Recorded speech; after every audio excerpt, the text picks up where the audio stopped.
some serious ASMR. Mm.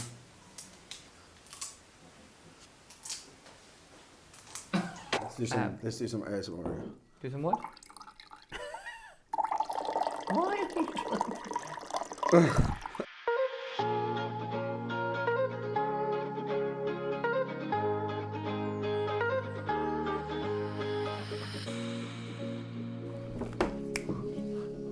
And we are live. We are live.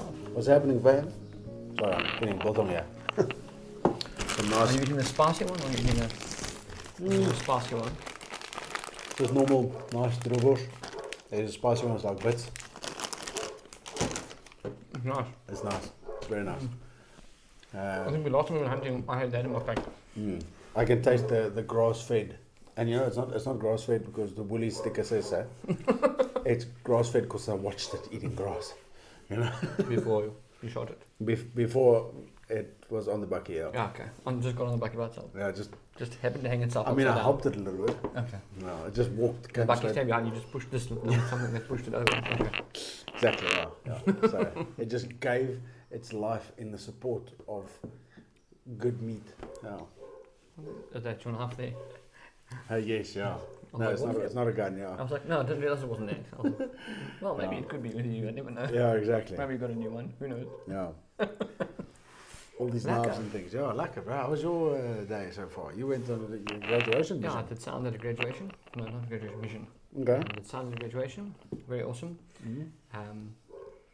They ordained 12 new pastors, Okay. which is awesome. I think our city gained 12 new pastors, which is amazing. I really like. I mean, the ordination is great. It really is, and what they've done is great. Their qualification is great, and their ability to finish that's great. Yeah. But what I think is the best thing is that exactly that. And Pastor Kurt, well, Dr. Kurt, he Doctor, pastor, evangelist that one when from he NASA. that's one when he did his little speech or whatever. He said that stuff is all great, but what's amazing is that the kingdom is advancing. Yes. There's 12 new people out there that advance the kingdom, Yeah. qualified people. Yeah. You know? That's really awesome. Yeah. And for me, that was the most amazing part of the whole day. Other than that, live sound is stressful. I've done it for years and years and years and years, but I still Yeah. freak out every time. Yeah. So funny because Dominique was next to Dominique. If you're watching, shout out. She was next to me doing the media side of things, which was just like a picture here and there and whatever. But I'm actually like, why are you so nervous? Why are you so like? I'm like, you don't understand. Live sound, like I'm a perfectionist, so I know how It's to gotta use be good, microphones, yeah. and you know what I mean. I know. Then people get up there, they don't know how to use this stuff, and then they look Yeah. at me, and then I'm like, oh, Yeah. you're not sure what happened. There's this awkward silence. And Yeah. graduation's always like, you can't really play background music Yeah. because someone randomly talks, and then like, I know that sounds like fun. It shouldn't be randomly talking, but like today there's a piece where I was supposed to play music Yeah. while the guys changed to get for the ordination, Yeah. and the professor got up, and then out of the blue he was like, well, there's before the people that got their honorary doctorates, could they to do with community work, could they come up and just share like kind of about their community work, Yeah. which was unplanned. It was supposed to be this 5 minutes or whatever, or not even 5 minutes. It's one song that was played. Yes. So then I've got to bring on the music, and you know what I mean. Like, Yeah. and I know that it's silly. It's actually so relaxed, but it also freaks me out. Yeah. No, 100%, bro. It's I like also a, I it's a- stress about it, and I'm yeah. like, you got to make sure it's right, you know. yeah, I'm like, that's Yeah. like my nerves are shot.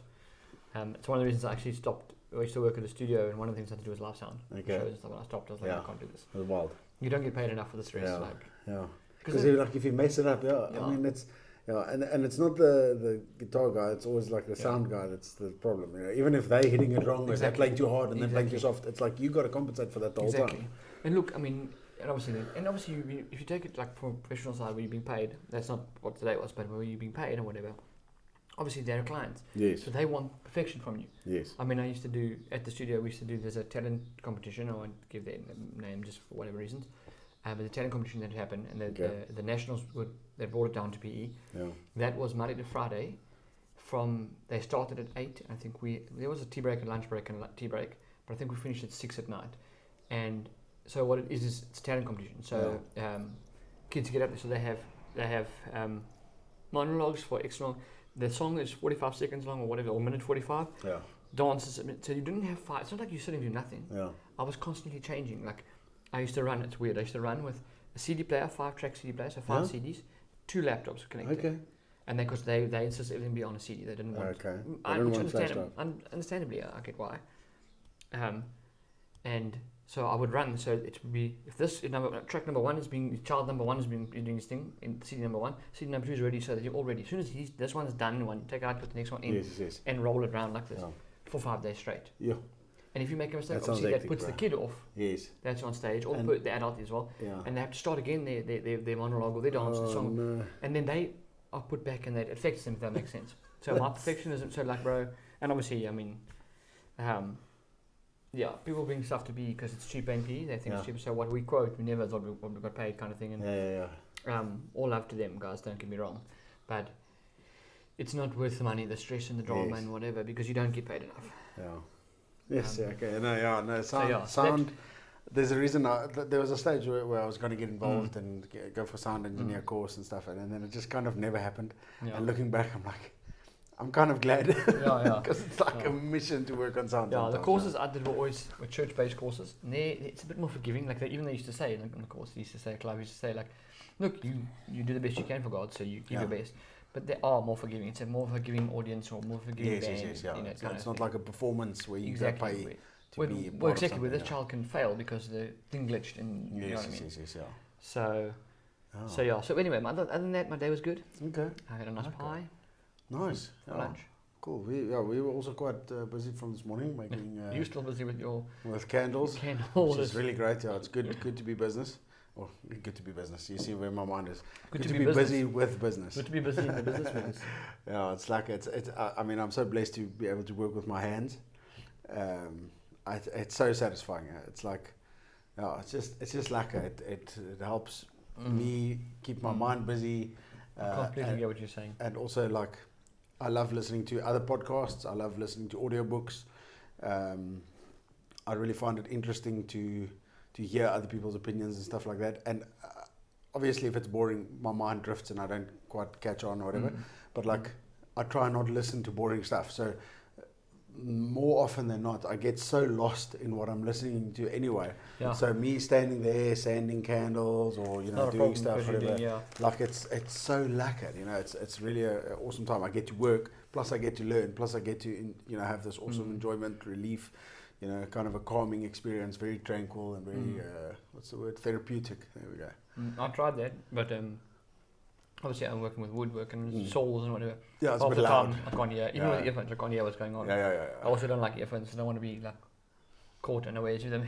Yeah. Someone comes from behind, kind of thing. Oh. So, The door, actually, it's so funny. I was standing here sanding, and the way the door handle and the key fits on there, and the position that I was standing in when it came back, it felt like Amy was grabbing me kind of from behind, and I was like, "Hey!" And I saw there was no one there, and I was like, "What the flip?" You just had a kid, eh? You don't need to do that. What? No grabbing from behind now. You No just had a grabbing. kid. Just You just had a kid. You don't need another one. no kids yet. No. No, maybe not ever. I don't know. Maybe one is enough. Maybe one and done. We'll see. So, but yeah, so it was like weird. All grabbed you from behind. Yeah, and it's because I had my earphones in, so I didn't know. Like, you're not really situationally aware when your earphones are in, and yeah. No, I struggle. Like, I put podcasts on my. I'm a big fan of YouTube and watching also YouTube videos, podcasts, and all. Just what do you call them, vlogs and stuff like that. Yes. But a lot of time I'll put it on, and my laptop's connected to my TV, and then it just runs while I'm doing stuff. Yes, yeah. And I do the same thing. I'm like, sometimes I'm outside. I go outside for something, come back. Yes. The other day I was like, I wondered if my neighbors were gonna freak out because it was like super loud. Okay. Because I was doing stuff outside the front, sweeping, which is right by the lounge. Yeah. But I was like trying to listen to what To what was going on, yes, because it was exciting. But I had to do work. I can't. Exactly. I had things I have to clean this house. I can't just sit down and watch this podcast. Yeah. You got to work. Yeah, you got to get stuff done. Yeah, and I can't. As I said, I'm not doing earphones thing. I can't do that. I can't focus with it in my ears. And Yeah. I don't have the little ones like you either. I tried those. I have the cables, good old cable. Okay. Yeah. There's no charging needed. Mine are completely wireless. Just a little knobby that I put think in it's my ear. brilliant. Don't get me wrong. Yeah. But I'm already charging my laptop, my watch. Yeah. This Everything. other device, that other device, Yeah. the business cell phone, my cell phone. Yeah. If I had to charge earphones as well, something is going to get missing. Yeah. There's not enough time. And also the problem that I've had, and it's almost happened once or twice, is me throwing one of them away. Because, I mean, normal earphones are attached to a cable that are attached to your phone. These are just like floating around. You know, so many times, you know, those fancy AirPods from Apple. Yeah. People walk around with one of them. You think, oh, they're being cool. You know, no, they lost the other one. Yeah. So actually, they just want to answer their business call. Yeah, exactly. They don't know where the other one is. Yeah. I actually saw an interesting thing about this that you must try it. Because you guys have you got an Apple. I think, I don't know if it's on that one, but I stand correct. Maybe Apple people are going to shoot me. I think there's a magnetic thing on the one side of the one screen that you can take your AirPods out and you can sticks there. So I saw a reel about this. I don't have AirPods. I've got the JBL. No, I know. I'm saying if you do have AirPods, okay, you must have a look. Okay, that's very cool. So when you leave your computer, if you want to leave them behind, you just put them on and stick to the magnet. They don't. Nice. Well, I might be must try. Yeah, I might be wrong. If you work for Apple, I apologize. If I'm wrong. Well, if you're working for Apple and you're watching our podcast, bless you. Like, no, that's amazing. Bless us. Oh, sorry, that's not one. No. Yeah. So, so today we thought that we would talk about boundaries and relationships, and just having good, healthy relationships and boundaries and stuff. Because I think across the board, in business, in church, in friends, in family. Close friends, in inner circle friends, in whatever friends. You got close friends and you got inner circle friends. Yes, yeah. I'm obviously on that. No, you're the inner circle friends. Yeah, you're part of the one that's there. Maybe two. No, realistically, there's How can I be part of the one? I must be the one. Unless I'm not right up here. Well, there's the other Brandon, the Brandon, and then there's this Brandon. Yeah, true. No, there's 3 people that are the 3 or 4 people, yeah. Oh, okay. Well, I suppose, So anyway, what's your opinion on boundaries and being involved in church or in relationships or whatever? Yeah. Boundaries are very good, obviously, and I've learned this. Yeah, I take it from sort of, as you said, that if you think of that circle kind of thing, you have, let's say you have work, and you have church, then you have sort of acquaintance, friends or whatever, that the kind of guys you go to bar with every now and then. Yes. Then you got your friends that you see all the time. Then you got your inner friends and obviously family kind of in the middle. Yeah. But they all have levels of boundaries. Yes. And I say that because we, at one stage, or for a long time, we had our business from home. Yeah. And I was people business, so they were obviously that's a remedial centre, so there were lots of kids at our house. So people don't respect that kind of thing. People will rock up, the child will leave their lunchbox on a Friday afternoon. People will rock up on a Saturday afternoon, evening to fetch something. Or, we still actually have it. I mean, I had a student leave their cell phone at the centre the other day. So the mom got hold of me 4 o'clock and I said, well, it's there, it is there, it's in the box, it's safe, whatever. Oh, I'll just come pick it up now. Well, I'm there's no one there. So we're not there at 5 o'clock in the afternoon, and she was fine. The mom was they were fine. She was good. It's a lesson for a teenager to learn, kind of thing. So, which was great. But that kind of you got to have those boundaries, And I think each of those levels have to have boundaries. Yeah. Work is work. Yeah. There are certain things phone me for. I mean, I'm happy. My work is, but still, I had a parent phone me this morning. Yeah. Messaged me this morning actually. Phone me. And they're nice. They apologise, but you're still messaging me at 7:30 in the morning. Yeah. On a Saturday. Yeah, I know, bro. That's what I'm saying. Yeah, that's inappropriate. It's difficult, but you also I can't put my foot down with it because they're clients kind of thing. If you think of that, you don't want to. So I was happy to help. Yeah, you have to be. Yeah, that's a difficult thing because sometimes you've got to be lenient. In fact, I had a parent message me and a parent phone me this morning. Yeah. And you answered? About it. I did answer. Okay. I'm a nice person. That is nice. Yeah, that is very good.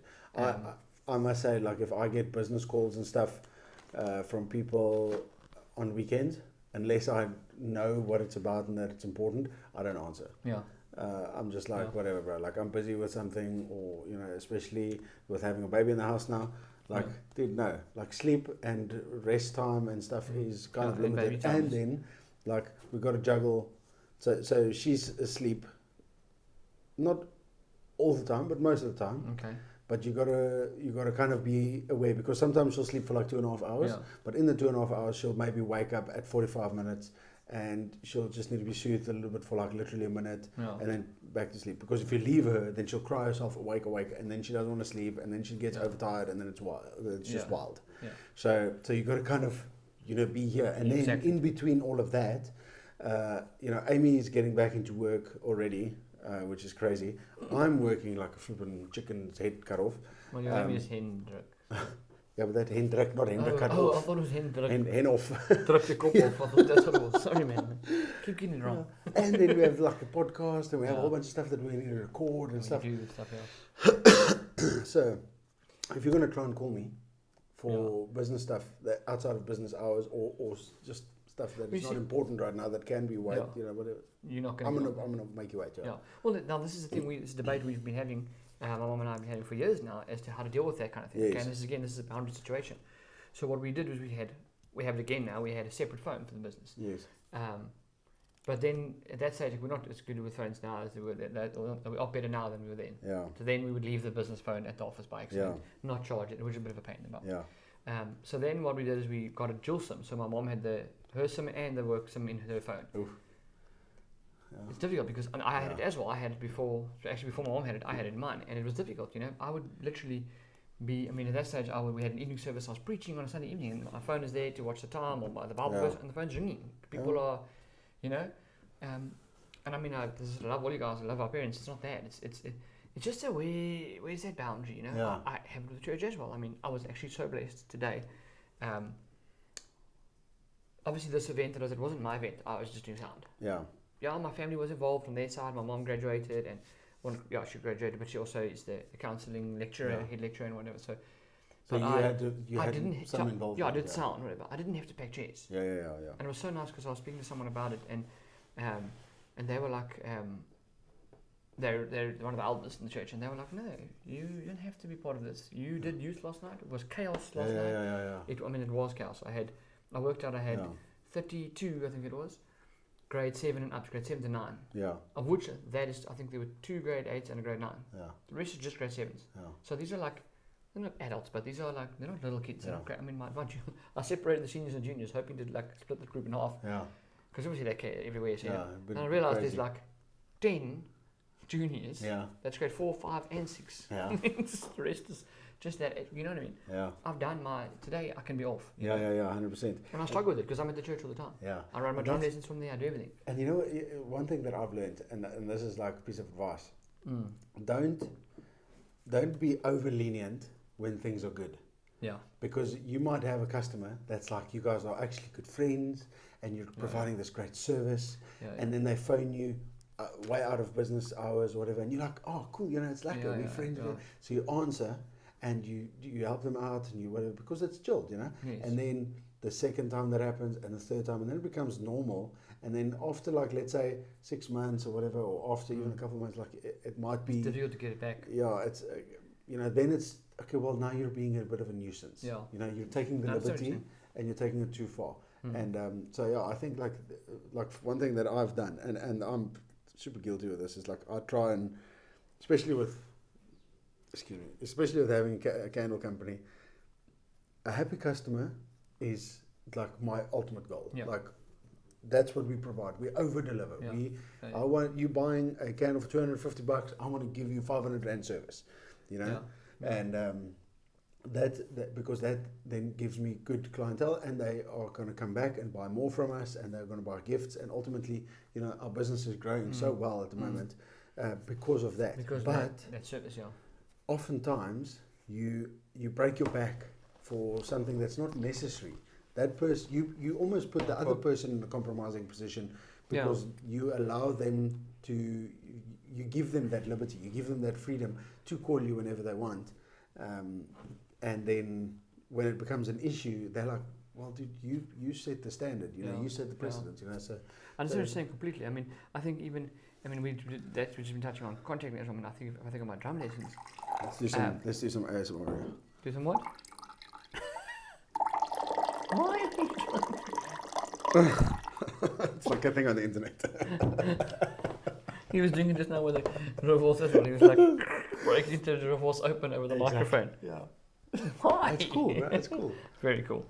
I think if I look at my drum lessons, I'm very lenient, and it's terrible because it's my time. I'm like, I'm there for one student, I'm there for another student. So if they can't afford a full 100 rand a lesson, we can make a plan kind of thing or whatever.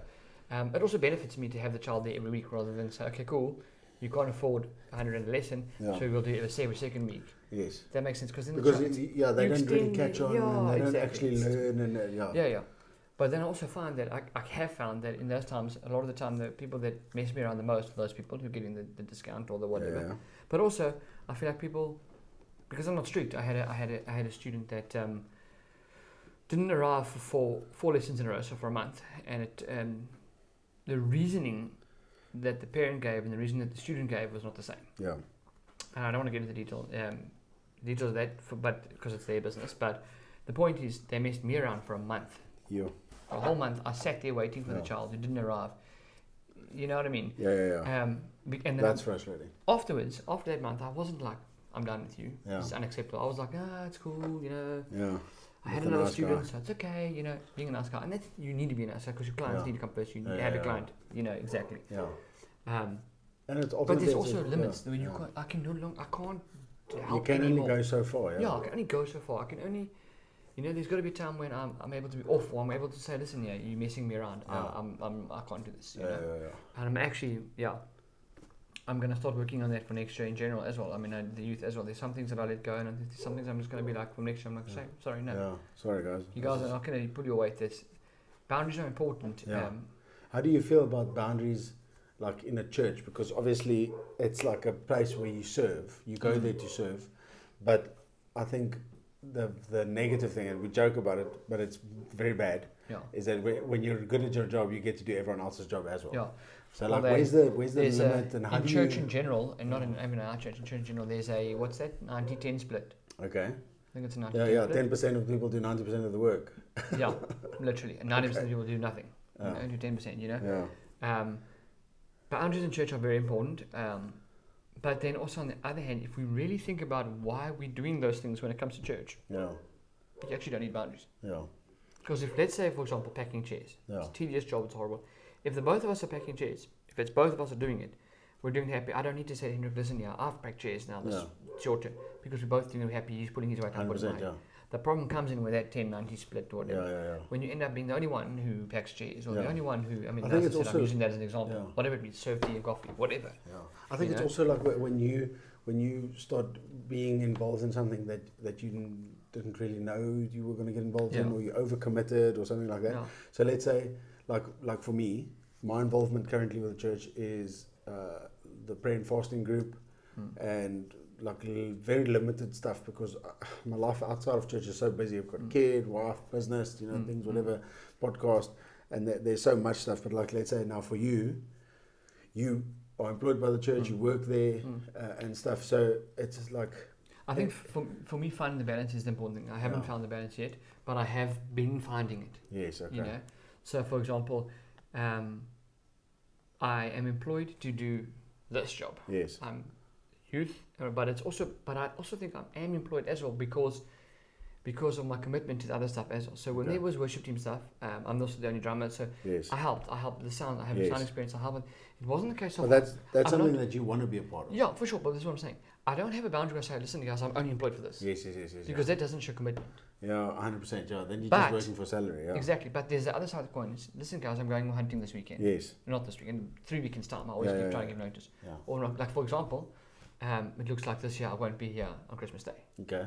It'll be the first time in how many years? 6 years, 7 years at Oasis that I won't be there on Christmas Day. Sure.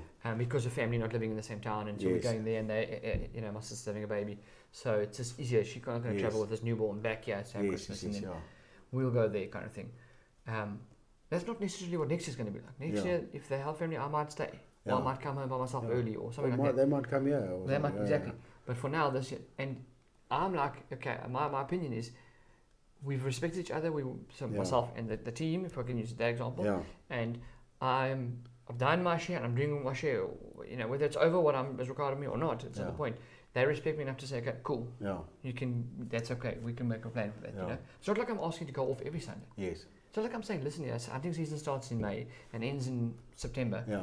You ain't going to see me on a Sunday for that. I'm not doing that. Yeah, you're not unreasonable. Exactly. Yeah. And I think that's the problem. Yeah. Boundaries in church are sort of two things. They're either completely, there is no boundaries, so the person's walked over. Yeah. Or they're completely unreasonable. Yeah. I will help. I'll help, but I can only help once a month. Yeah. What are you doing it for then? What do you really? Why? Church is not the same as the business. Although I think also it's like like I was saying, like if I have the prayer and fasting group. So if I go to you now and I say, hey bro, listen, we're meeting twice a month. I need you to sit in on the meetings, and then you're like, because we're friends, you're like, cool, you know, you'll sit in other meetings, and then like, okay, I'm running late, so can you open for the guys? Yeah. And then like, you know, that's a boundary that it's. I'm asking you to do something that's not your thing. Yeah. It's nothing to do with you actually. So why are you even there? You know, and I think that in general, I mean, when you let's take it in a business opportunity. So let's say I hire someone to sand candle containers for me. Yeah. And then I realize, okay, cool, I'm busy. I have to go for a meeting. So I'm going to say, hey, dude, listen, can you just quickly wash my dishes?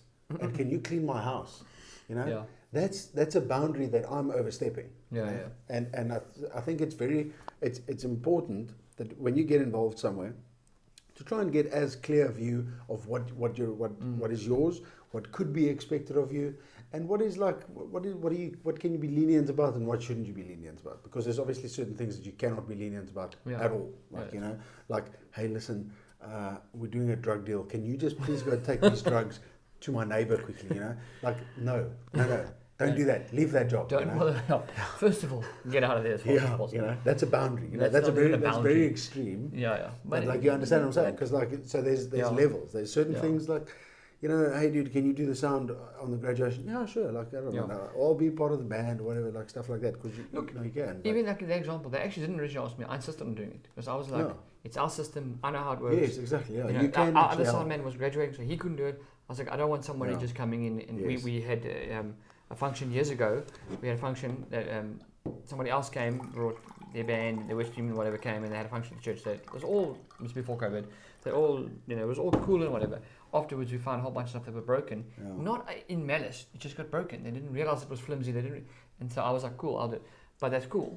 I'm not even asked to do sound, and I'm very grateful they gave me. I mean, I was thanked. I think that's important. If you're asking someone to help, just to put this in there, thank them. You don't have to thank me from the microphone, not at all. I got a bag with chocolates and biscuits, homemade biscuits. Just show some appreciation. Just to show a bit of a not just okay, you know, it's your job or whatever. But then on the other hand, and it was good. This is what happened today. I wasn't asked to pack chairs. I wasn't asked to do. And that I'm cool with. Don't ask me to do sound and then I'm just pack chairs. That's another thing. Leaders need to be sensitive to the people that are under them, to not overburden them, to not ask them too many things that would eventually make them resentful and you know, change their heart towards the ultimate goal of the thing. Correct. So I used to be on the one side where I used to just do yes and amen for everything. Which then kind of put me to a place. It kind of brought me to a place where I was like, you know, not. You know, my heart wasn't really in it, and like I wasn't doing it with joy, and it was just it wasn't a good place. And then I swung completely to the other side, where I said no to everything, and then I kind of found balance eventually. And now, like balance obviously, is always going to be the key. Like that's actually the answer. Balance is the answer. There you go. Kind of thing. But you need to find balance. You can't overdo it. You can't underdo it because you got to like, you know, just 50-50. Yeah, and I think sorry to interrupt you. I think like for instance, when it comes to the worship team. I take leadership. I don't want to say take orders, but I'm not in charge. Yes. Deal with this. He tells me. He doesn't tell me what to do ever, but you understand what I'm saying? Yes. He gives me the stuff. He says, "Can we do this? Can you do that?" Yes. Cool. But when it comes to youth, I'm in charge. Yes, 100%. Yeah. And I find like that's a balance. You as yourself have to find that balance as well. You need to understand when you or like if Pastor Kurt comes to me and asks me to do something, I'm like, cool. Yeah. I'll do it. Well, he never asks for anything ridiculous. Never. But that's the awesome because thing about he knows, a good leader. Exactly. But then I must do the same with my leaders. So I have leaders. So what I did is, I mean, God called the leaders kind of thing, and it wasn't kind of random like we need leaders. Or like I was like, okay, I want you. I would like you. I would like. Happened to be specific people. Yeah, it sounds funny. It sounds like I'm being really. It happened to be the only people in the age group that could do it, but it worked out because they had specific roles. They were specifically. One of my leaders isn't super great with like. Doing lessons and stuff, and she's growing on that for sure, but she's very good at like backing and supporting me. So I'm talking like last night. I've got a microphone, but my voice is still like dead because I'm talking to 40 kids that are making a noise and you're recording. And I know everyone is saying, please guys, get the kids to keep quiet. Kids, just tell them to keep quiet. It doesn't work that way. Yeah. 40 kids on a Friday night after having a hectic week at school are not quiet. Yeah, and I love that, and I love that, and I want them to stay that way because they burn their energy off and whatnot. Yeah. But it makes it difficult. Now she'll quickly often jump in and go, listen, can I get you a cup of tea? Or I'll say, listen, and that's super and she goes and makes it. It's super helpful. I've been able to delegate that to her kind of thing. But it's only because it's been done with me. Yes. And she happily helps. I can't. I mean, she joked. I actually saw it today. I said, maybe we can tea this morning. And I was joking, and she was like, I'm not making tea. I'm not going to make tea now. Yeah, because it's not the appropriate time. Yeah, it's not the right time to ask that, you know what I mean? And it's not that I'm waiting for a time to ask her to make me tea. Yeah. The point is, this is not the space she's in. Yes. Her graduation is not the space she's in to make tea. Yeah, 100%. You understand what I'm saying? No, and I think that's what happens a lot of the time. That gets and you know, missed. and this is something that I've seen again on both sides, like being under leadership and being in leadership. Like, you know how much respect you get from people who are under you when you respect them and don't overburden them. Yeah. When you 100%. when you help them in a situation like let's say it's her graduation now as well, and you are not going to go and tell her to do a whole bunch of stupid things while it's her graduation day. Yeah. Like that is an amazing quality in a leader, I think, that you know that makes that person feel respected. Yes, absolutely. Yeah. I think another thought pattern on that, or question, I would say, what about experience and age? Okay. So, for example, for me, I'm 34. No longer 33, 34 now. Look at me go. I'm in the prime of my life. In your prime. I'm in my prime. You still get, I'm in the prime. Well, I'm still getting there. I'm in the prime. This man is in his prime. Prime time. Okay. This man is prime. Yeah. Thank you for that. Again, financially stable. I mean, can you just come stop, on, please? man. This guy got his life together, loves Jesus. You just stop? Come on, man. Anyway, what I was getting at is, Yeah. I've been a Christian for 22 years. Yeah. I've been in worship teams for 21 years. Yeah. So I have a lot of experience.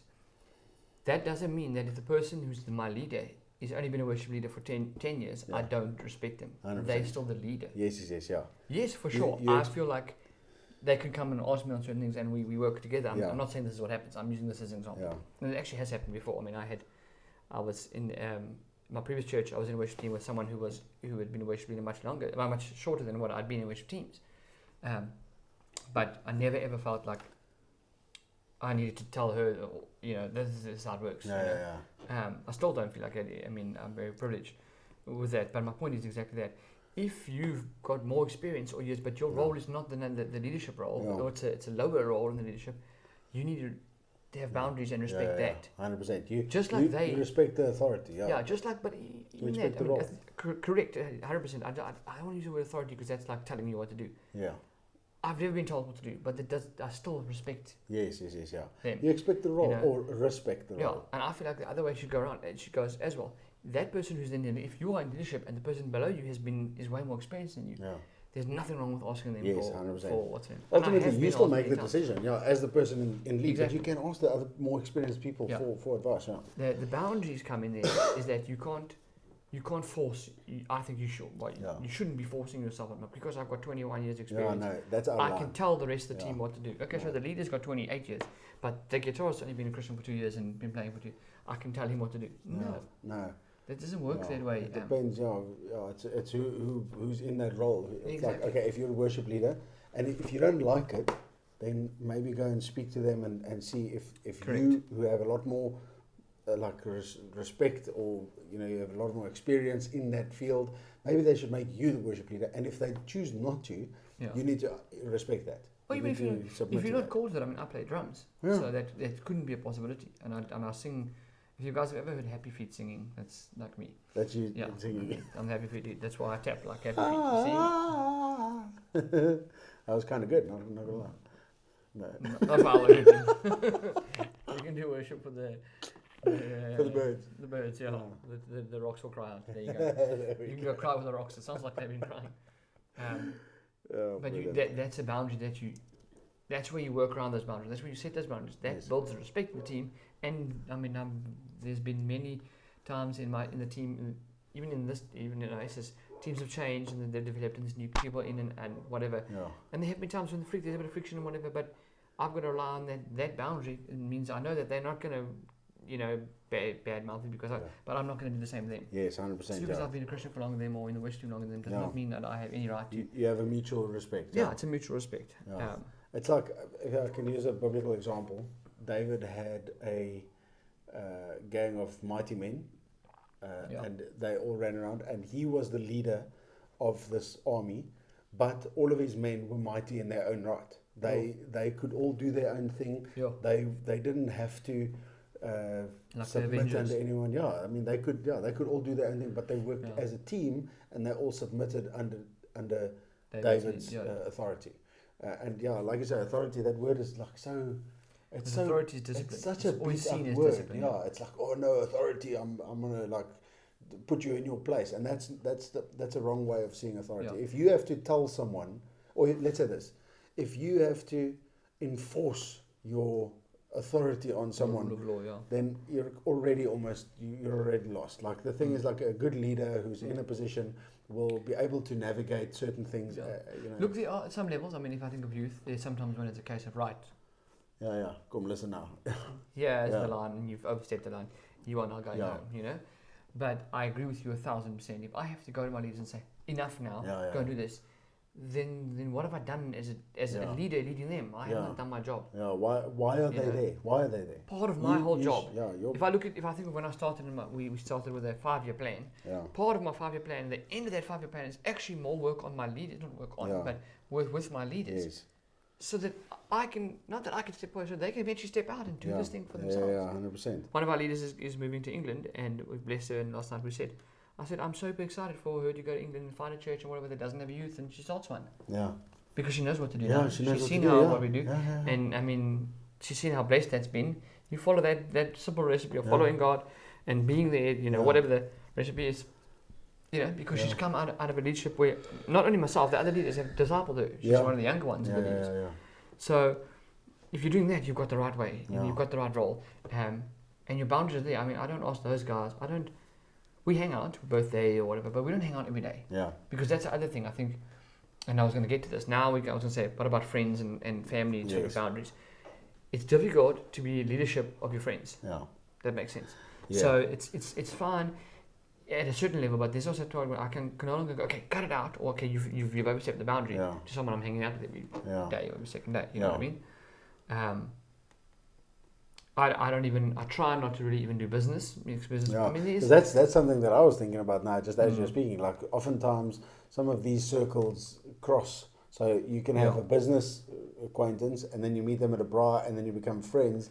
So now there's someone who's a friend who's doing business as well. So they start calling on Saturday morning about business deals and stuff. And it's like, how do you handle certain situations like that? Yeah. There's different levels, I think. If your partner's clean and outright 50-50 partners and everything's going well, you'll probably be fine. Yeah.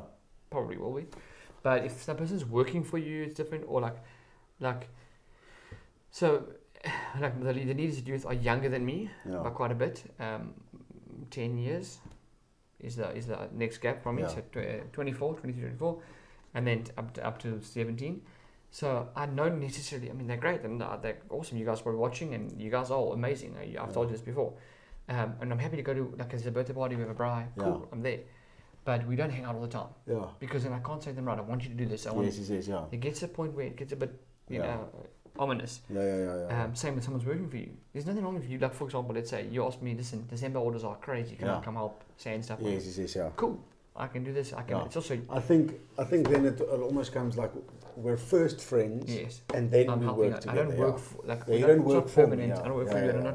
We're permanently doing this. I think it's like who you are first. So let's say there's some of your leaders that you're first friends with, and then you're the leader. Maybe the other way around. Maybe you're first their leader, and then you're friends. And there's nothing wrong with that. That can work. That can obviously depends on the people and the situation. But it works because there's boundaries in place. Correct. I was going to say, but they have to have a boundary. Yes, you have to know. You also have to know. I think boundaries go also person to person. You have to know when you can. I don't want to use the discipline or correct someone. Like, for example, or if you're in charge, if you're the leader or the boss, you know the person's having a bad day. It's not going to work. I'm going to sneeze in a second. It's not going to work. I can't. I mean, leaders come from work. They've had a terrible week. It's chaos or whatever.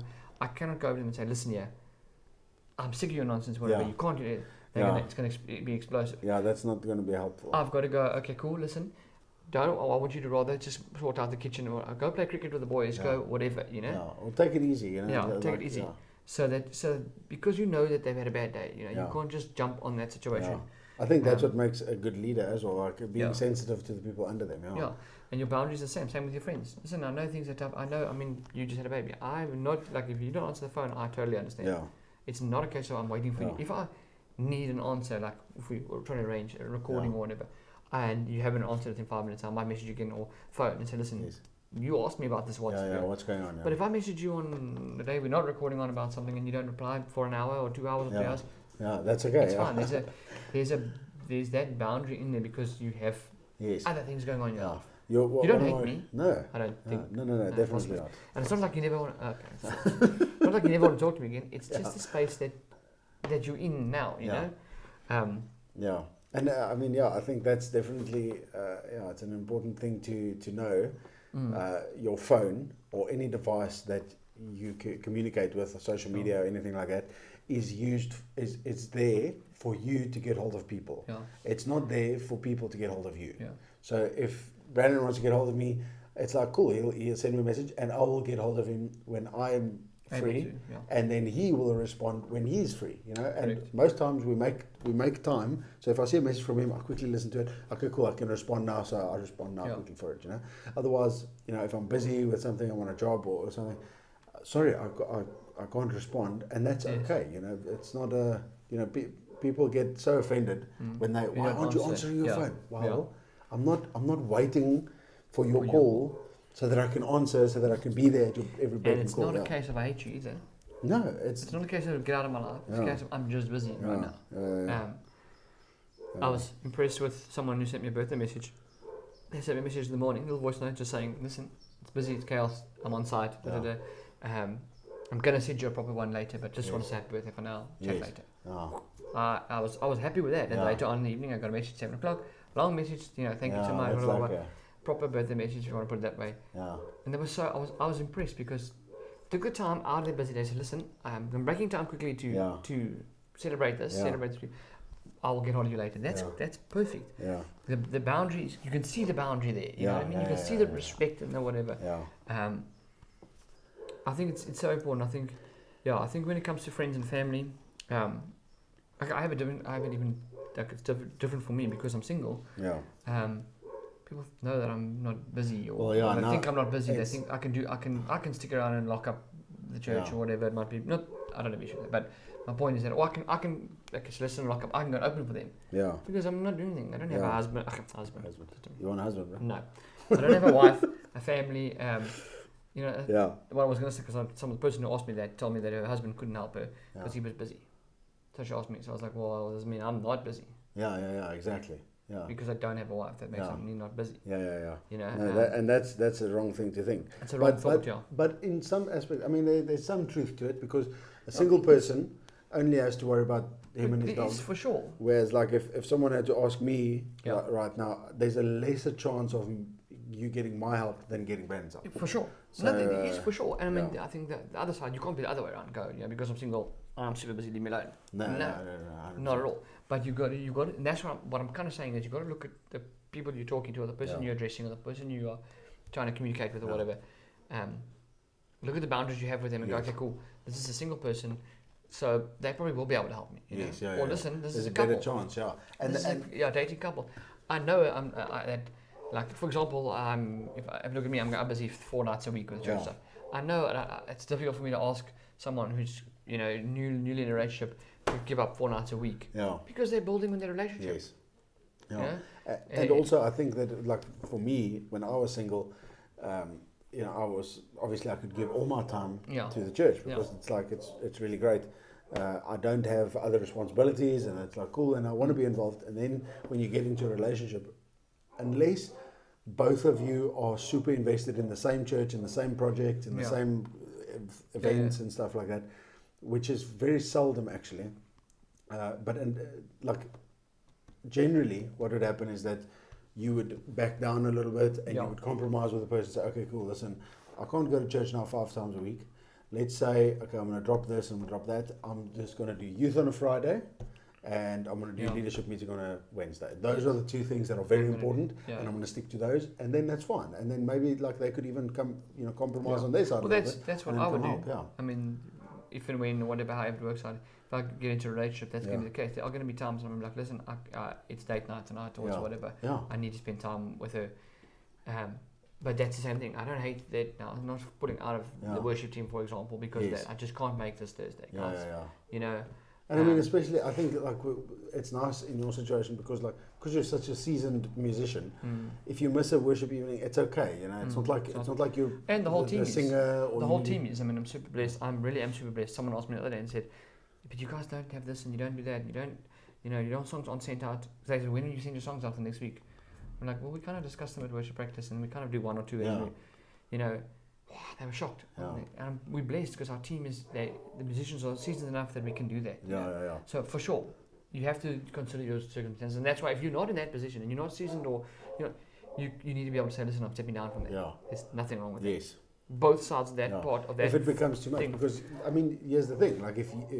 If you want to be full-time in the church, that's great. But then why would you take on the responsibility of then starting a relationship with a person with the intention of marrying them? Like that just doesn't make sense. So if you do find someone that you want to get into a relationship with, like boyfriend or girlfriend or whatever, I think it's really important. Like we say, you get to a point where it's like, I have to now put time and effort that I used to have. I've got 100 units of effort that I've been spending on church, and now I'm going to take 50 of those units and I'm going to pump it into this investment of this relationship, and that means I only have 50 left, so I'm going to put those other 50 in. Let's see where we can cut, stuff like that. I think it's actually funny because it's something that I've thought about a lot. Because I'm single, I go, how would I divide my time up? Because I've never had to. Exactly, and my family's been great. My family support me in what I do. They're churchgoers. So they understand. There hasn't ever been a time when they've been like, listen, this is ridiculous. Come on. If they are like that, it's because I'm being ridiculous and saying yes to things I shouldn't have. Yes. You're overcommitting. I'm overcommitting, 100%. You're spending 120 units when you only have 100. Exactly. So, I've always thought, I wonder how I would do this, and then a while ago it came to me, there will be times when I will be not making a meeting or whatever, and guys, it'll be great, okay, Same with the youth leadership. Part of the thing is that so let's say next year definitely, end of next year to the next year, because we're ending of a 5-year plan that I've got. We're in year 3, coming to the end of year 3, so end of year 4 and definitely year 5. There are going to be times when I'm going to step away from youth on a Friday night. I'll be there to welcome everyone. Go. That's where they're going to grow. The leaders 100%. Are going to grow. That's time for them to take up. So that I'm not saying I'm leaving after 5 years. Not at all.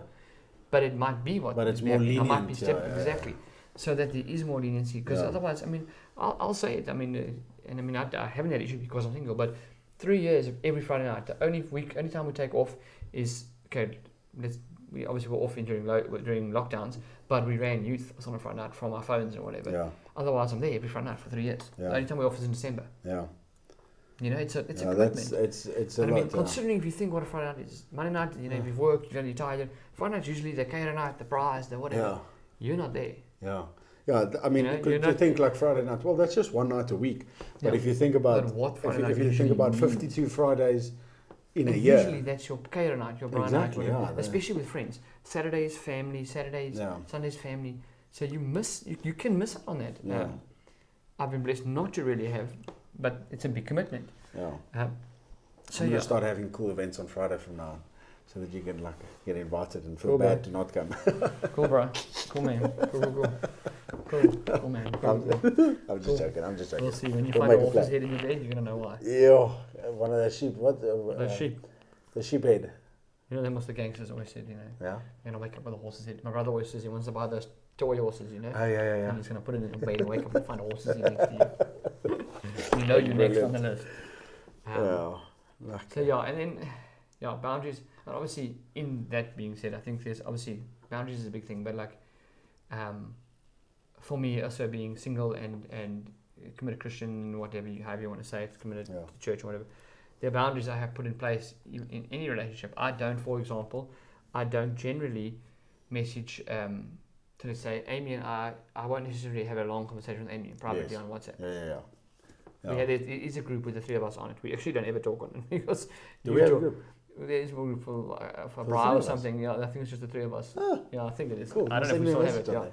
I love looking at that. Sorry, I digress right now, but I love on WhatsApp going like way down into your chats because I don't archive anything. I've got like 1 million chats open. I archive everything, so they're all there, but they're all archived. Yeah, so I go right down, way to the bottom, go look for like a group, and then if there's like me and one other person, I'm like, hello. Hey bro, what's up? Is it like what's happening? That's good. So yeah, because it's a boundary. I do it with Dale and Jontel as well. We have a group, the three of us are on, so that I can talk to Jontel. Yeah. And there's never ever been, this never happened where there was ever a situation where I was questioned. Yeah. Never in my entire life. Yeah. But I set that boundary first. Yes, 100%. Yeah, that's and I think that's a healthy boundary to have. I said that if I'm talking to a single girl, there are boundaries that I set. There are things I don't ask and don't discuss. Yes. I have boundaries at youth that I set. I am not going to discuss adult relationship stuff. You know, stuff that married people get up to. I don't discuss that with my youth. Yeah. They want to ask. They want to talk about that. Go talk to your parents. Yeah. Yeah. I don't feel that it's appropriate. Okay, like my age group is also in that. It's grade 4 to 9, I suppose. Yeah. If you want to talk about that, go for ask your parents. Yes, yeah. It's not. That's not part of what you feel. It's that not you what I. It's what I feel. What I was called to do as a youth leader. Yeah.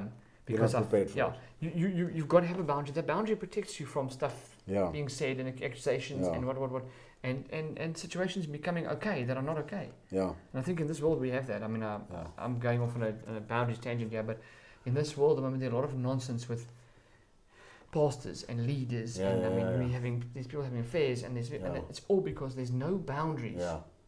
Well, in my opinion, there's no boundaries there. The person isn't the boundary of when to phone the single pastor, or married pastor, whatever, and message, and you don't do that. I don't counsel women. It's such a weird thing. This is something that I heard someone say the other day. We as a society have gone from like, okay, like let's say the normal, you have a wife or a husband and you start a family, and then you see each other in the morning before work and the morning after. Generally, like luckily I'm not in a situation like that, but generally people see each other in the morning and in the evening. So for the whole day, they spend their life with other people, and oftentimes, like let's say in an office setting or something like that, there's men and women that spend time together every day. So you oftentimes, it's so weird, you end up connecting, like men and women see each other more than what they see their own spouse, you know? Yeah, because they're there all day. And that, not always, but so oftentimes, that causes a problem. Because now you become friends, because it's good to have friends in the workplace. And then it's like, well, we're just friends. Like, let's go for a drink after work. And next thing you check, you in a court case, and your ex-wife is angry at you, and you're losing the kids. It's so difficult. And that's a lack of boundaries. Yeah. Where we have to put on ourselves, and that we enforce on others as well. You know, like for me, so obviously an obvious boundary for me and Amy is that I don't go have coffee with another girl, just me and another girl. So I don't. It's just a stupid thing, whatever. So if by some chance I end up and someone from church or someone needs me, like we just need to quickly speak about something, and this is not, I would never go and see someone who is emotionally distraught, like go speak to a woman, like I'm not going to be able, or at least let's have a third party involved. It's just, it's not just me and you, but let's say it's just casual, a woman needs to see me for something, or we need to chat. I simply pick up the phone, I tell Amy, hey, listen, cool, this is what I'm doing, and she's like, fine, because I'm transparent about it. It's like, I'm not trying to hide it. I'm not trying to like be. I always, if it's a situation where we have to end up in the church in the week when there's no one else out there, or we are fortunate we have a testing center right there at the moment, so that is nice. But I'll be like, listen, I'll first go for a coffee at a restaurant if it's possible. Yes, because there's more people. Otherwise, I'll go in the middle of the church, so anyone could walk in anytime. You have no idea. Yeah. It's not like in the back office with the door closed. Exactly, and it's honestly, you can be a person that there's never going to be something there. Yeah. But the boundary must be set, because if I don't set the boundary with that person, how am I going to set it with someone that 100%. I am attracted to, or what? You know what I'm saying? Exactly. And I have it. It's weird because I have it differently because I'm single. Yeah. It's okay for me to flirt with a single woman. Yeah. It's because she's single, I'm single. That's how you. Otherwise, how do you get married? But if, exactly. Unless you're going to have parents, you're going to. You know what I'm saying? Yeah. So but it's more difficult for you, who's got a wife, or whatever. You have to enforce that. Yeah. For your own sake. Yeah. But I have to as well, actually, because you don't know what you're going to... If you think about a boundary in its definition, like you don't put up boundaries next to the road so that you don't drive off. It's because who's going to drive off the road? You shouldn't be. Yeah. You shouldn't be driving just off the road. That's not a good driver. You might need driving lessons. A boundary is there for in case something happens so that you don't go off the cliff. You know. Yeah. So like you put up a boundary. I'm not going out with any woman. That's just a thing. Whatever. Yeah. That boundary will most probably never be used because I'm never going to be found in a situation where I have to be alone with someone like that in a situation. Yeah. But if I am in a situation, because I've set up the boundary, it saves me from going off the cliff. Correct. You know. And boundaries, I mean, for me, boundaries change. They do change. You can't just change them all the time, but they do change. Yeah. So, for example, if it is someone that if it's someone that I'm interested in or whatever, that single person or whatever, it's not counselling kind of thing, which I don't do. It's social. It's okay because I'm single, right? Yeah. But if it's someone who's married, it doesn't work that way. You know, that boundary won't change. The boundary might change, as for example, if, like, I'll use Dylan and Chantal as an example. When we discussed Dylan's birthday present, Chantal messaged me privately. Yes. Yeah, but I mean, that's something that you would be, like, if it was questioned, you would immediately be very transparent about it. And say, listen, we were chatting about your present, you know? Yeah, you know, there's nothing being hidden. Exactly. Yeah. I also don't, I delete conversations. I'm not I archive groups and I delete conversations, to be honest. Just because I'm like, if you ask, not you necessarily because we talk all the time, but let's say if someone has randomly asked me to open the church for them or something. Yeah. Well, yeah, no, I've got a lot of those conversations, and I can't go through them because there's like thousands. There's too many, it's overwhelming. To me, it messes my head. I feel like my phone's untidy, so I can't. Yeah. But let's take a short break and then we'll wrap it up. Perfect.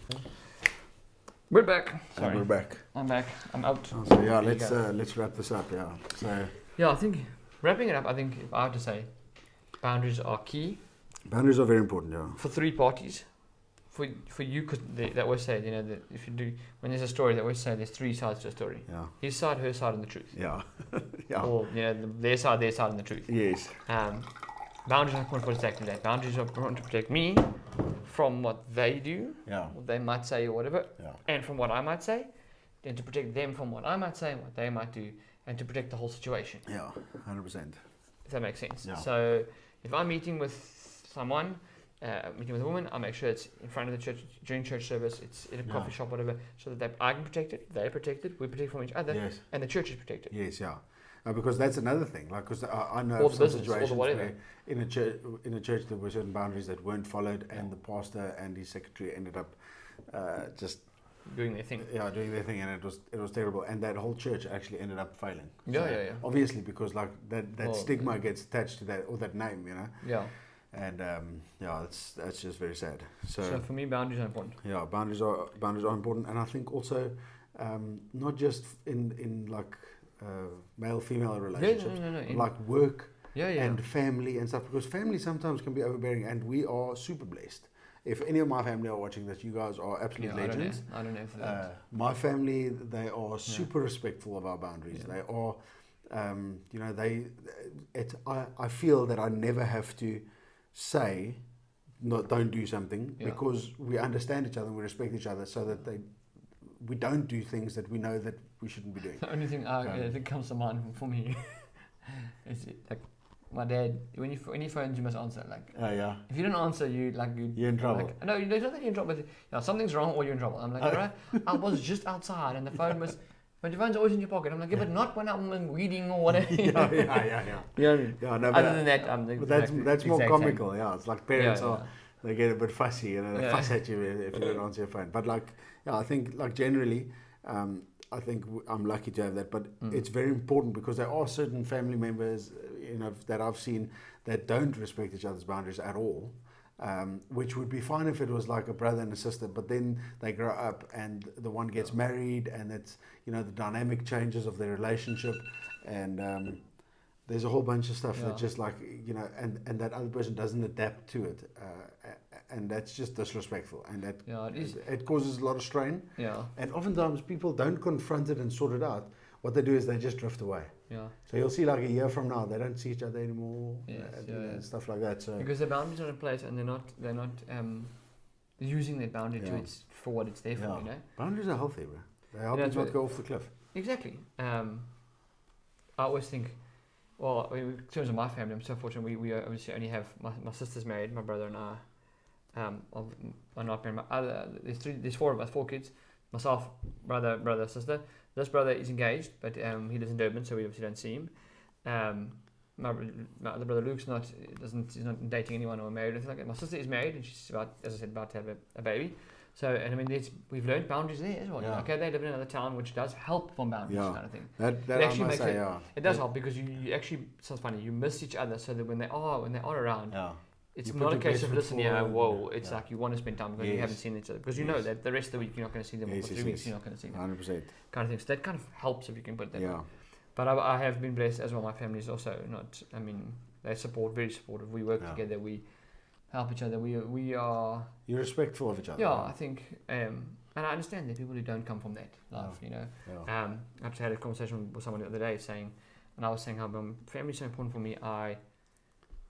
For me, family is like, even if I'm married, we're going to be in her family, she's going to be my family. Family-orientated yes, exactly. person, which I believe personally is God's design. Absolutely. Families are important. We're not islands. We can't get to life. Especially when kids are around. It takes what's this thing? It takes a village to raise a kid. Yeah, everything. I think it takes a village to do everything. To run a business, to run it. You need support. You need. So, and as this person was like, well, that's great, but I don't have that. You know, I never had that. My whatever wasn't around. My parents were divorced, so there's step siblings and whatever. I think if you can find decent boundaries, or you can put into place boundaries that you both can respect, both parties, not both people, you can find that. And know? Also, like if the current situation that you have is not being respected and whatever, I'm not saying like cut everyone out, but like you can very easily find a new community. Go to a new church, go join a gym, join CrossFit. Join the shooting club, you know, do something, and you can get to know a whole new group of people. And that's what we did. We lived here, we didn't know anyone, we joined a church. You know? You join a new tribe, you know, to say it rudimentary way. But it's lucky. You find your tribe, you know, find who works for you, and I mean, just as you're talking now, I find it that, you know, even in our church setting, I feel like everyone really respects each other's boundaries, and no one really presses, and if you don't want to do anything, then it's like, okay, cool, then then you're not doing it. Yeah, the only place where they don't, and it's not that they don't at all. It's just not malice at all. They keep arranging like events where I play djembe. This is a drum I play with my hands. I've been playing for long time, 22 years. I've only been Christian because I literally started. I learned that when I started. But it's like punching somebody for like an hour. Yeah, your hands get like beaten up. And I'm getting to a point now where I'm like, listen, I can't do practice on a Thursday for an event on a Friday, or I'm not playing at the break. And they keep doing this. I'm like, guys, please. And they're getting so excited, and they want to do recording now, and they want to, I'm like, guys, my hands. I'm going to be one of those old men who can't fold the fingers, you know? Thank goodness that's like comical though. So. No, I think... But you might have to speak to them, have a serious conversation with them. Sit them down. No. I think they'll sit me down, they'll be like, okay. Yeah. We'll see you on Sunday playing djembe. Cool. Like a cool story, bro. Exactly. So cool. Yeah. So that's boundaries. I think it's important, and we think that you should have them. And all healthy relationships have boundaries. Of course. And it's some boundaries thing. Are quickly. Boundaries change. Yeah. Some boundaries are also unspoken. Yes. I find like there's some people I don't have to say, listen, don't contact me after this time. They won't. Yes, if 100%. They do, they are really apologetic. Yes. There's other people where I'm like, okay. Also, there's like physical boundaries. Like I'm not going to go sit on Brandon's lap. Like that's an unspoken boundary. Well, now it's spoken, I suppose. But like now it's outspoken. But if you come anywhere near me, I might find that right. Exactly. You might no longer be spoken. But it's because we respect each other. You know, like maybe Dylan's different. I'll sit on your lap. Not like maybe. Any day. Dylan is trouble. But it is. We didn't even touch on that, I suppose. A quick touch on that. I think physical boundaries are very important as well. Yes. I don't go around hugging everyone. This time we're in COVID. So it's different. It's different already. But I don't run around hugging everybody. There's not everybody that comes to church gets hugged. You know. Yeah. There are those that are friends that can get a hug. Those that get a side hug, whatever you want to say it. Yes, exactly. Yeah. Agreed. But some just get a high. No. There's just a natural physical boundary. Yes. That you respect, and you can, I think for that you have to be a little bit more intuitive. You have to just be aware of the body language, because you can see if someone's coming in for a full hug or if they're just standing here waving at you. I think so. So there's always an awkward situation, especially in churches, and you sit, or like in, I suppose, big events, and you're watching people and you see that one come over, and one's like ready to hug, and the other one's like, whoa. Or if you want to shake someone's hand and they're just like. Yeah. Or And you're like, bump, what, fist really? Bump, shaking it, like, what are we doing? Yeah, normally they like if they hit me with a fist bump, then I just grab their. Yeah, I do that as well. Yeah, but anyway. So luck, guys. Cool. Cool. We'll see you next week. Yeah, sure. Like, share, follow, Yes. comment, tell your friends, cousins, and donkeys to get your cats to sit down. Or, no, Yes. I don't like cats. Get No. your dogs to sit. I apologize. Cats are amazing for those who like cats. You reckon? Oh, there goes Luna, there goes baby. Luna. Cool. On Right that on note, time. We out. Check you guys later. Cheers. Cool.